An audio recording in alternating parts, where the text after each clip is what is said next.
Kembali di Metro hari ini, pemirsa, sidang keberatan penyitaan aset yang diajukan Sandra Dewi, istri dari terpidana kasus korupsi dan tindak pidana pencucian uang tata kelola komoditas timah Harvey Muiz digelar hari ini. Kejaksaan Agung memanggil saksi yang merupakan salah satu penyidik pada penyitaan aset Sandra Dewi. Saksi bernama Max Jefferson Mokola, penyidik dari Kejaksaan Agung yang dalam kapasitasnya bertugas pada proses penyitaan aset terkait kasus korupsi dan tindak pidana pencucian uang Harvey Muiz. Saksi tersebut terdapat anomali berupa perbedaan tanggal dalam akte pisah harta dalam pernikahan Harvey dan Sandra. Dari pernyataan Max, tanggal yang tertera di bagian atas akta tertulis 12 Oktober 2016. Namun pada bagian bawah tanda tangan tertulis 16 Oktober 2016. Tidak hanya itu, klaim pihak Sandra Dewi tentang aset berupa tas yang dibeli dari hasil endorsement pribadi sebagai artis tidak dapat dibuktikan pada saat proses penyidikan. Saksi juga menyampaikan terdapat aliran dana sekitar 13 miliar rupiah dari rekening pribadi Harvey Muiz serta 3,1 miliar dari rekening PT Quantum Skyline Exchange. Dana tersebut diklaim mengalir ke rekening Sandra Dewi serta kedua adiknya, Kartika Dewi dan Raymond Gunawan, yang digunakan dalam pembayaran dan pembelian aset-aset yang telah disita. Sejumlah hal di mana sebelumnya Sandra Dewi telah mengajukan keberatan ke Pengadilan Negeri Tipikor Jakarta Pusat atas penyitaan asetnya. Adapun beberapa aset yang disita diantaranya 88 tas mewah, 141 perhiasan, dan juga deposito senilai 33 miliar. Dari 2016 sampai 2019 ada uang yang masuk ke situ sebanyak 6 miliar 38.500. 6 miliar? Ya. Ini yang itu ke Sandra. Yang di rekening 411. BCA ya? BCA. Langsung ke Sandra Dewi? Ya. Selama kurun 2016 sampai 2020. Yang 993 itu sebesar 7 miliar 793. Ya, jadi di situ ada beberapa yang dari bukti transaksi rekening memang untuk pembelian tas, dan ada yang menurut penyidik itu dari hasil uang yang masuk ke rekening Sandra Dewi dipergunakan untuk membeli tas, karena ada penarikan tunai dari rekening Sandra Dewi seperti itu. Sementara itu, terkait protes Sandra Dewi atas penyitaan sejumlah barang miliknya, Kejaksaan Agung menegaskan bahwa penyitaan barang didasari aturan yang berlaku. Sandra Dewi memprotes sejumlah tas dan juga kendaraan mewah miliknya yang disita. Sebab aset-aset itu disebut tidak bisa disita atas adanya perjanjian pisah harta dengan Harvey. Kejaksaan Agung menanggapi langkah Sandra Dewi. Kejagung menyebut dalam Undang-Undang Tipikor, setiap pihak ketiga yang dirasa dirugikan dipersilakan mengajukan permohonan ke pengadilan dalam batas waktu 2 bulan sejak penetapan dilakukan.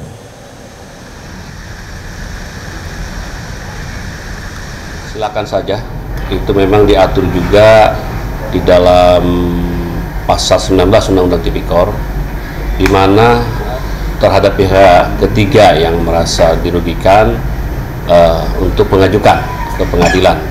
Tetapi ada batas waktunya. Di situ kalau tidak salah maksimal 2 bulan setelah diputus salah satu. Dan nanti ketika permohonan itu diajukan ke pengadilan, nanti tentunya mekanismenya akan dimintai keterangan baik dari pihak kejaksaan sendiri maupun dari pihak saudara Sandra Dewi, Sandra Dewi selaku yang permohon keberatan. Setelah mempertimbangkan, biasanya nanti pengadilan menetapkan terhadap barang yang bersangkutan. Pemirsa, gelaran sidang keberatan atas aset Sandra Dewi yang disita Kejagung terkait kasus korupsi yang menyeret suaminya Harvey Muiz sudah digelar. Dan bisakah Sandra Dewi melawan sita aset korupsi Harvey Muiz ini? Dan kita akan langsung berbincang dengan narasumber Metro hari ini, Bapak Heri Firmansyah, pakar hukum pidana. Pak Heri, selamat sore. Selamat sore, Mbak Yohana. Assalamualaikum. Ya, salam sehat selalu, Pak. Langsung saja, Pak Heri, secara hukum ini apakah bisa ya perlawanan yang dilakukan oleh Sandra Dewi untuk kemudian menolak atau melawan sita aset korupsi suaminya tersebut? Ya, hukum di sini sangat bijaksana ya, Mbak Yohana. Diberikan peluang bagi mereka, tadi juga sudah saya kutip juga ini dari pendapat pihak dari Jaksa Agung ya, bahwa sesuai dengan ketentuan pasal 19 ayat 2 Undang-Undang Tipikor, Undang-Undang 31 tahun 1999 junto 20 tahun 2001, itu memang diberikan peluang bagi mereka yang merasa keberatan atas perampasan aset yang berkaitan dengan tindak pidana korupsi. Bahkan ada peraturan Mahkamah Agung nomor 2 tahun 2022 yang mengatur khusus mengenai hal ini sebagai praktik di hukum acara nantinya. Tapi persoalannya pihak ketiga yang kemudian dapat dimaknai diberikan perlindungan hukum, bahkan perlawanannya nanti mungkin akan bisa dimenangkan, itu syaratnya satu, dia beretikat baik, Mbak Yohana. Yang kedua, tidak ada kaitan atau terafiliasi antara barang yang dimiliki, yang disita atau dirampas oleh negara tadi dengan pelaku tindak pidana korupsi. Nah, ini yang kemudian akan diuji dalam persidangan ini, termasuk misalnya hubungan antara Sandra Dewi dengan suami yang menjadi sejauh ini sudah menjadi terdakwa dan bahkan dalam putusan kasasi sudah ditolak begitu ya. Ini kan akan dilihat misalnya ada mekanisme perjanjian kawin atau pisah harta tadi. Nah, pisah harta itu benar-benar memang murni pisah harta atau ada juga uang yang kemudian dikelola atau ditempatkan atau dinikmati atau diterima oleh Sandra Dewi sepanjang pernikahan tadi, yang mungkin akan dikaitkan dengan tempus delicti-nya, Mbak Yohana, kapan tindak pidana itu terjadi begitu ya, aliran uang itu berjalan misalnya. Dan hal ini juga akan dilihat kembali konteks dari perjanjian kawin atau pisah harta tadi. Dan misalnya uang yang mengalir tadi dekat nggak dengan waktu terjadinya tindak pidana yang diselidiki ataupun rangkaian kejahatan dalam tindak pidana korupsi yang sudah diputus kemarin. Jadi memang ini akan adu bukti, bahkan perlawanan ini juga menurut saya harus jadi catatan serius bagi teman-teman kejaksaan agar jangan sampai karena nilai sitik rusak susu sebelanga ini. Karena saya perhatikan juga ada rangkaian perlawanan lain, fight back lah, ini hal biasa dari para pelaku tindak pidana korupsi di kasus yang sama. Saya kira itu catatan penting di awalnya, Mbak Yohana. Ya, artinya secara mudahnya kan seperti ini Pak, boleh ada perlawanan, tapi tadi disampaikan juga dari penyidikan memang sebenarnya klaim-klaim Sandra Dewi tidak terbukti, misalnya memang ada aliran-aliran dana tertentu dan itu tercatat, dan juga ada pembelian tas yang ternyata bukan dari endorsement. Artinya sebenarnya mudah saja itu memang sudah sah dan sudah sangat terbukti, tidak perlu diperdebatkan harusnya oleh Sandra Dewi ya, karena dalam penyidikan memang secara data itu terbukti bukan dari pribadi begitu, walaupun mungkin dari sisi waktu berjauhan. Apakah itu bisa, Pak?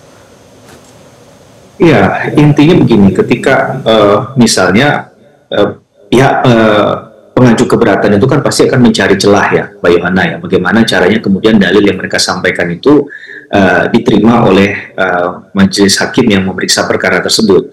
Persoalannya misalnya, ini kan bisa saja modus operandi yang dilakukan ini rapi, misalnya sudah ada sebenarnya pengetahuan dari yang bersangkutan. Jadi kalau dikenakan pasal 5 Undang-Undang TPPU misalnya 8 tahun 2010, ini kan sebenarnya orang yang menikmati ini nggak perlu menyamarkan, nggak perlu menyembunyikan begitu. Jadi ketika dia menerima, tapi sebenarnya dia tahu, karena bahasa dalam konteks ketentuan pasal yang berkaitan dengan orang yang menerima uang tadi dan kemudian akhirnya disita dalam kasus kejahatan korupsi, itu kan istilahnya pro parte lulus, pro parte culpa, patut diduga. Maka ini ada setengah kelalaian, setengahnya kesengajaan. Maka akan yang dicari adalah teori pengetahuannya tadi. Tahu nggak dia asal-usul dari uang tadi itu memang sebenarnya hasil kejahatan, sehingga akan dikulik kembali misalnya dalam kasus tadi dia menerima uang gitu ya, dianggap bahwa itu uangnya dia, tapi kemudian dilihat lagi rekening itu dibuat kapan dan diperuntukkan buat siapa saja yang mentransfer uang itu. Bahkan akan detail melihat keterangan atau informasi yang dibubuhkan, yang dimasukkan dalam pengiriman uang tadi. Misalnya orang itu nggak pernah punya hutang, tiba-tiba kemudian dituliskan untuk bayar hutang. Ini kan mungkin pintu masuk awal dari pihak penyidik. Ini kok ada korelasinya ya antara yang sedang disidik dengan uang yang masuk ke sana. Nah, kemudian mereka juga berhak untuk mengemukakan bahwa uang ini saya dapat dari hasil ini. Tapi kan nanti akan dicocokkan kembali dengan konteks tadi ya. Apakah benar bahwa memang tersebut barang-barang tersebut memang tidak ada kaitannya sama sekali dengan hasil kejahatan korupsi. Saya yakin dan percaya Kejagung sudah sangat hati-hati ya untuk perkara ini, karena perkara ini nilainya fantastis ya, merugikan keuangan negaranya. dan juga mereka sudah paham sekali aktor-aktor yang kemudian terlibat dalam banyak perkara, ya harusnya mereka sudah sangat siap menghadapi keberatan hari ini, dan itu sudah diproyeksikan bahkan setelah ketok palu misalnya di pengadilan tingkat pertama, karena peluang itu kan diberikan kalau dia sampai di kasasi putusannya 2 bulan untuk kemudian mengajukan keberatan ini, dan dalam jangka waktu 2 bulan kemarin juga saya rasa Kejagung sudah berusaha untuk memastikan kepada penyidik-penyidik di bawahnya bahwa yang mereka tracing, yang mereka bekukan awalnya dan kemudian mereka sita dan dirampas di ujungnya itu adalah benar-benar ada korelasinya dengan kejahatan tindak pidana korupsi yang sedang diproses kemarin.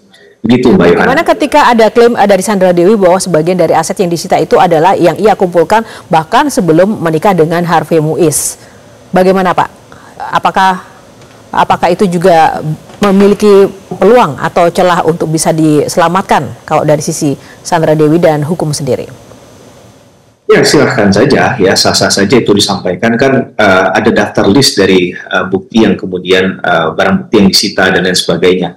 Nah, silahkan itu diklaim, tapi kan berlaku actori incupit onus probandi, Mbak Yohana. Siapa yang mendalilkan, dia akan membuktikan. Ini tidak hanya dalilnya saja, tapi harus dibuktikan kapan itu diterima, gitu ya. Kemudian kapan dibelanjakan, sumber uang keuangannya dari mana. Nah, ini kan harus dibuat secara satu pemahaman yang utuh, gitu ya. Jangan kemudian belinya kapan, uangnya kapan disimpan. Nah, ini kan ketika secara tempus tadi, secara waktu berjauhan juga nggak bisa dimaknai begitu. Ya, tapi akan lebih mudah untuk membuktikan tadi adalah tas itu dibeli kapan, ya uang antara misalnya endorse dan lain sebagainya itu juga kapan terjadinya. Nah, kalau waktu yang berdekatan ya mungkin saja ada peluang ya untuk membuktikan sebaliknya tadi. Tapi ketika itu kemudian tidak ada ketidakkonsistenan dalam pencampuran harta tadi, ini yang mungkin jadi temuan dari pihak penyidik Kejaksaan Agung. Nah, ini yang cara untuk menginvestigasi dan juga membuktikan itu kan memang kita akui memang tidak mudah, tapi bukan berarti tidak bisa juga untuk dibuktikan, karena pastinya ada korelasi antara tiap tindakan-tindakan tadi yang saya katakan, penerimaan uangnya dalam jumlah berapa, harga tasnya berapa, gitu ya. Ini yang kemudian akan disesuaikan, dan apakah itu memang ada alas haknya atau tidak, atau ada perjanjian ataupun ada dasar tertulisnya. Misal pekerjaan tadi kan pasti biasanya dibuat dalam satu perjanjian. Ada nggak itu dilalui atau dilakukan? Nah, kalau tidak ada, mungkin itu dalilnya makin lemah, gitu kan? Tidak memperkuat dalilnya untuk menyatakan bahwa barang yang dia peroleh itu bukan merupakan hasil dari kejahatan ataupun terafiliasi dengan kejahatan yang dilakukan oleh pelaku tindak pidana korupsi yang sudah diproses di saat ini, begitu. Ya, Pak Heri, satu lagi, banyak pelaku kasus korupsi itu kan memang mentransfer harta atau mungkin juga hasil korupsi itu ke rekan-rekan ataupun bahkan keluarga. Nah, dan juga mungkin membuat sebuah modus-modus lain. Itu dalam kasus ini apakah juga masuk mungkin dalam area pencucian uang atau seperti apa, Pak? Ya. Betul, itu ketentuan yang diatur dalam mekanisme pasal 5 Undang-Undang TPPU ya, tindak pidana pencucian uang, Undang-Undang nomor 8 tahun 2010 tentang pelaku pasif ya. Berarti dia kan menerima, tapi dia menikmati juga. Dia tidak berusaha menyembunyikan memang, karena memang dianggap ya ini bukan kejahatan menurut dia, tapi sebenarnya ada pengetahuan hukum yang harusnya dia ketahui di sana, dan ini adalah upaya untuk melakukan pencegahan terhadap praktik TPPU yang itu diwajibkan bagi seluruh orang ya, setiap orang di Indonesia ini yang harusnya memahami hal itu. Nah, ini yang harus ada dipahami adalah korelasi antara tindakan tadi dengan pengetahuan dari si orang tersebut terhadap harta itu, gitu. Ya, kalau ada uang dalam jumlah yang tidak wajar, itu kan tentu pasti ada pertanyaannya uang dari mana, minimalkan itu. Tapi kalau uang itu dijawab dengan, oh ini hasil dari pekerjaan ini, dan ternyata pekerjaan itu adalah hasil dari kejahatan, maka barang itu tetap wajib untuk dirampas. Bahkan awalnya disita dulu kan, menjadi sebagai bukti. Karena mekanisme ini kan memang tidak satu bagian saja ya, banyak terkait dan saling kait-mengkait dengan mungkin aktornya tidak hanya satu orang, dan juga tahapannya juga bukan mulus-mulus saja, cuma satu jenis saja. Ada beberapa tahap yang harus dilalui. Apa itu uang ditransfer ke tempat lain dulu, kemudian ada beberapa aktor lagi yang terlibat di sana, dan ini kan semuanya harus dibuktikan oleh penyidik. Tapi setidak-tidaknya ada korelasi, yaitu pengetahuan dia terkait dengan penerimaan uang tadi yang nilainya secara tidak wajar. Saya rasa itu pintu masuk awal untuk bisa kemudian penyidik bekerja, dan temuannya saat ini adalah itu berkaitan dengan hasil kejahatan. Tinggal bagaimana pembuktian dari pihak yang keberatan tadi ya, Mbak Yohana, terhadap tindakan yang dilakukan oleh penyidik dan putusan yang sudah keluar. Pada putusan itu sampai kasasi, Mbak Yohana. Berarti sejauh ini masih dianggap benar. Tapi perlawanan ini akan terus kita kawal, karena sampai nanti di tahap PK, peninjauan kembali sebagai putusan akhir, final and binding dari satu upaya hukum. Itu pemutus semuanya. Jadi kalau belum sampai PK, saya rasa masih rawan juga posisi dari kemenangan di kasasi oleh teman-teman Kejaksaan Agung ini. Gitu, Mbak Yohana. Baik, terima kasih Bapak Heri Firmansyah, pakar hukum pidana, untuk ulasannya langsung bersama Metro hari ini. Selamat sore Pak, salam sehat selalu. Jelajahi cara baru mendapatkan informasi. Download Metro TV Extend sekarang.